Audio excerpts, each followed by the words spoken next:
I'm Dr. Kimberly Larson, and today I will be talking about communicating with love. This is a part of our It Takes a Village series with the Glen Ellyn Public Library.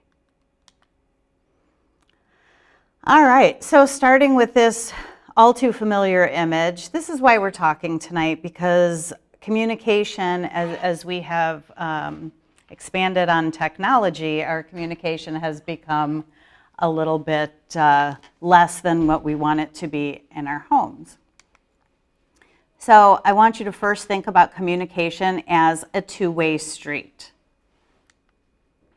So the question is, what is communication? When we talk about communication, there's several components. So first, there is a message. Somebody says, in this example here, your food smells delicious. She is sending a message to the receiver who thinks, he interprets the meaning and says, oh, she wants to try a bite of my food. And then he provides feedback on that message and says, thank you. So we have a sender, we have a receiver, there's a message, and then there's an interpretation of the message and often feedback. So there's a lot of components to communication that we need to think about. We want to improve it. All right, so communication can be verbal, it can be nonverbal, and it can be visual. It can also be a combination of these things. So verbal communication could be conversations. It could be letters, it could be notes, it could be a poem or a song. It's something that has words, whether it's written or verbal. Nonverbal communication, this could be things like hugs, or looks. I think about like the mom look when you know you're in trouble. That's nonverbal communication.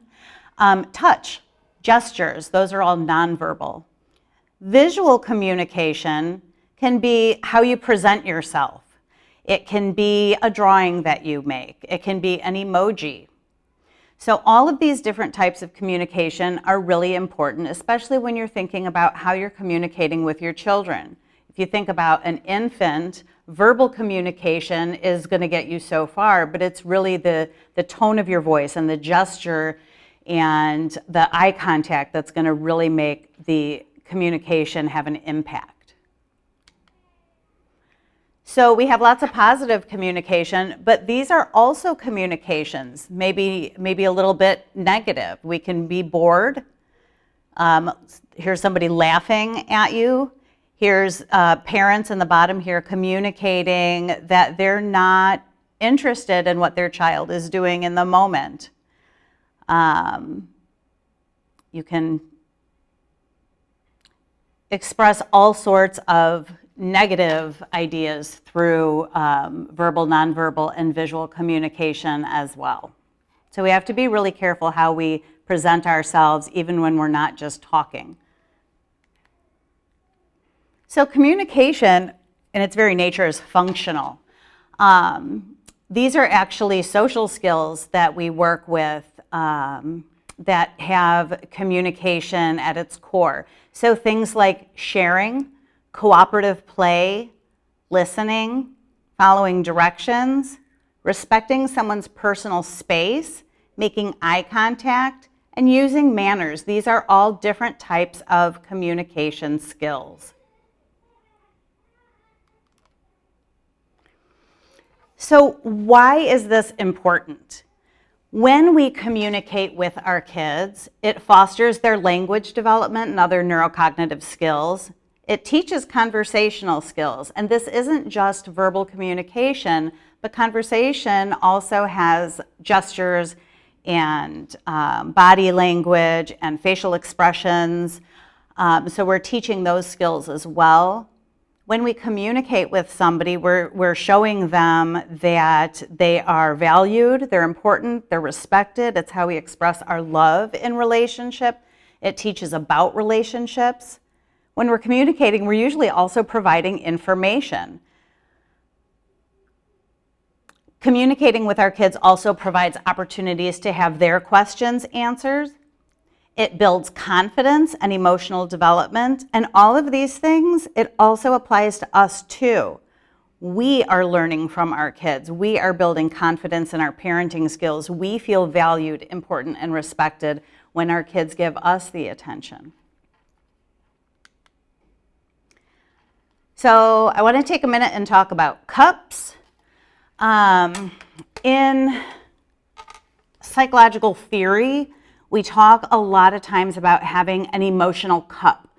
There are ways to fill our emotional cups. There are ways to void our emotional cups. But it's a really fantastic metaphor that is easy for everyone to understand. You have this open thing that needs to be filled. And we go about filling our emotional cups and our children's emotional cups in a ton of different ways. And everybody's going to be a little bit individual on this. So what fills a child's cup in general? Play, friendships, having one-on-one time. This is with a parent, with a teacher, with a friend, a sibling. One-on-one time is really important for children. Love and affection fill their cup, connecting with others, having a sense of success, doing what they love to do or what they choose to do. All of these things can fill a child's emotional cup.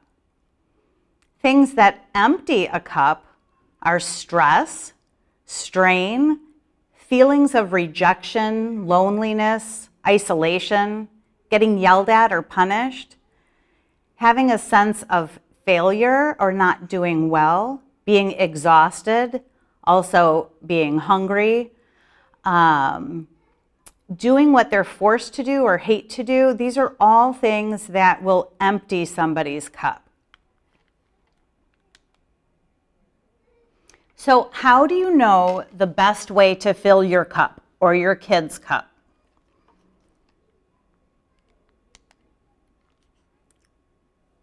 We're going to talk a little bit about love languages, which is a theory set forth by Gary Chapman in the last couple of years. So he purports there are 5 love languages, and everybody has a primary love language and often a secondary or tertiary love language. The love languages are words of affirmation, so like verbal communication, acts of service, receiving gifts, quality time, and physical touch. So words of affirmation come in the form of praise, affection. This can be something that we do in front of other people, as I call it, loud and proud. Giving your child praise in front of others does so much for their emotional cup. Praise can't just be given in any way for anything, though. It needs to be sincere. It needs to be specific. And I want you to think about effort over output. So praising a child's effort on something, I love how hard you worked on your science project. That is sincere and specific praise. They might have failed the project. They might have not done very well, but they worked so hard. Okay, so that is the process over the actual output. It's so much more important to praise those type of things. That's the growth mindset at work there. Saying things like, you make me proud to be your mama. Words of affirmation don't just have to be like, I love you, which is obviously a very nice thing to hear, but it can take forms of, I'm so proud of how you helped somebody, right? You helped Grandpa with his garden. I'm so proud of that. You did such a wonderful job. That meant a lot to him. In our house, we have a tendency to have silly comparisons, like, I love you more than chocolate chip cookies. Now, I love me some chocolate chip cookies, so this is a high level of praise in my household. You can be silly with praise. You're the best kid this side of the Mississippi River. Whatever you're saying that is giving them a sense of accomplishment, a sense of praise, a sense of affection. All of these are very, very valuable. So here's some pictures of words of affirmation. And keep in mind, words are not always verbal. So you see some people signing. using American Sign Language to express their thoughts and praise and affection with their children. Lots of different ways to use our words. The second love language that we're going to talk about is acts of service. Acts of service are not conditional. This isn't like, I'm going to do this thing for you after you clean your room or if you do the dishes. Acts of service are things that we do for the people we love because we love them, right? So as an infant, this is going to be, I am feeding you, I am loving you, I'm changing your diaper, I'm caring for you, I am serving you with love. So things that you do on a daily basis, maybe cooking meals or doing laundry or driving the kids all over the place, right? Those are acts of service. Hosting get-togethers, having other kids over to your house for play dates or get-togethers, that is considered an act of service. Helping kids with their homework. Again, you're doing something for the person that you love, something that they need or something they will appreciate. Even running errands can be an act of service. So here we have some pictures of acts of service. On both sides, here's some kids doing dishes, a mama reading to her children. My favorite, this little guy swiffering the floor. That one cracks me up. Again, we've got homework, we've got community service projects here, cooking together. Anything that makes you feel honored because somebody is doing something for you is an act of service. So the third love language that we're going to talk about is receiving gifts. Receiving gifts is a little bit different because this is a love language that is always paired with another love language. So just giving somebody something for no reason or without any context is not necessarily an act of love, but it can be. So having like a little tiny treasure box where, you know, if your child's having a rough day or just for no reason, they get to pick something out of the treasure box. This, for a child who this means more than anything to, this is your way of expressing love through gifts. Keeping little snacks or candies in your purse when you're on the go and having those available, that would be a good way of providing gifts. Making a favorite meal or dessert oftentimes is a really good way of using this love language. If you go on a trip, mailing a little letter, a postcard, or a small gift, that can be really, really special. Personalizing everyday objects. And this could just be like writing their name on a favorite water bottle, something that they have that's theirs, that you have made for them, is a great gift. You can make it fun and do like treasure hunts. This would be a fun way to express this sort of love language. A coupon book for favorite things, and this could be hugs, this could be singing a song together, whatever. Taking them shopping, letting them pick out maybe the clothes that they need anyway. Writing a song, a poem, or a special story for your child.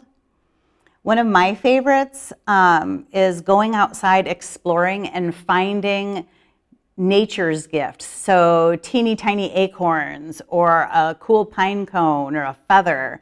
Those can be really special. Kids whose primary love language is receiving gifts are kids who do exceptionally well with behavior charts, with stickers.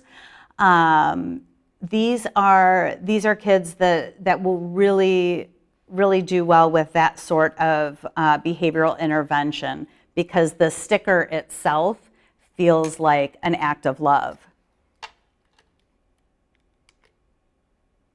So here we've got some little pictures showing kids with toys, giving gifts, receiving gifts.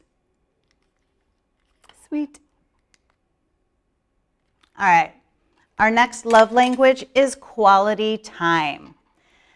This is a great one because it just means being together is the most important thing. That is how these kids receive love. So you can just play. You just be with them. Playing a kid's game the way they want to play it can be just a very special thing. Most children, they just want to have time with their parents, one-on-one time or family time, both is important. Even having them help. Hey, I'm going to make some cookies, help me stir the batter. Or it's time for dinner, can you help me get the table set? Those are ways of spending quality time together, doing things that you're going to be doing anyway. You can go fun places and have fun together. And you can do this anywhere. A park, a museum, a toy store, going to the pool, playing in your yard. You can also go to boring places and have fun together. You can go to the grocery store and have fun. Even Costco can be fun if you have the right attitude. I put emissions testing because I was trying to find like the most boring thing I could think of, because the idea of this is you're with your kid and you can make an adventure out of anything. You can play games while you're in the car. You can sing songs while you're in the car. You can have them ask questions about whatever they want. You can ask questions about whatever you want. You can learn about each other. You can play together and be silly, all while you're doing boring grown-up stuff that you got to do anyway. Having kids, it is very difficult, but it's also a heck of a lot of fun if you can see it through that lens. Reading together is one of the best ways of spending quality time. It's also great for their cognitive development. Writing stories or songs together, just being silly, making faces at each other. This is good quality time. One of the things I talk to parents and families about all the time is the idea of having dates with your children. Having special one-on-one time with each of your children. And this could be 5 to 10 minutes a day throughout the week, or it could be an hour on the weekend. The amount of time doesn't matter. The idea is that you give one-on-one unlimited attention to your child and follow what they want to do. That is one of the most powerful ways that we can express our love for our children. Quality time could be tickets to something, right? When you think about holidays and gift giving, if you have a child whose quality time is their love language, then taking them to a sporting event or a show or whatever is going to be more aligned with their feelings of love and values than a toy, maybe. Adventures, any sort of adventures, vacations, camping in the yard, taking a class together, learning a hobby, all of these are great ways of spending quality time with your kids. And the last thing on here is doing nothing. We have a crazy fast-paced culture. Sometimes just doing nothing together can be crazy powerful. So here we have some pictures of quality time. Outside roasting marshmallows, snuggling and reading in bed, just being silly, having adventures outside, sharing a meal together. These are all great ways of spending quality time with your kids. Physical touch. This is, I think, the last love language. These are things like hugs, kisses, hand-holding, rubbing their heads or tummies, snuggles, back rubs. This also includes, for kids who have a strong sensory need, things like fuzzy blankies or squishmallows. Those are huge right now, and they're very soothing. They feel good to have those types of sensory input. These are kids whose love language is going to be physical touch. So doing things like high fives or fist bumps, this is another way of showing affirming behavior and love. Tickle fights, I always think of Elf but tickle fights can be a great way of expressing physical touch. And games and songs with touch. So this could be something like head, shoulder, knees, and toes, or even playing like the Wii, do they still do that? The Wii sports things where you're like active. Those kind of games are going to be really a lot of fun for kids whose physical touch is their primary love language. And here's some examples of physical touch. Lots of hugs, lots of snugs. Okay. You talked about playing games in the car. What kind of games? Okay, so that's a great question. Many, many years ago, I had sometimes an up to 5-hour commute when I was in grad school and had 2 little kids. And so we had to spend a lot of time in the car. And so we came up with games like Guess Who I Am. It's kind of like 20 questions, but easier for little kids. So you think of a character. We might play like Star Wars, Guess Who I Am, or Disney, Guess Who I Am. And you think of a character and you give 3 clues, and then your kids have to guess who it is. And then the kids do it too. They get to come up with their character and you make your guesses. So something like that is super easy. You can do it anywhere, even at the vehicle emissions place, and have some fun. And learn about their favorite characters, which can be pretty cool too. Sometimes you don't know.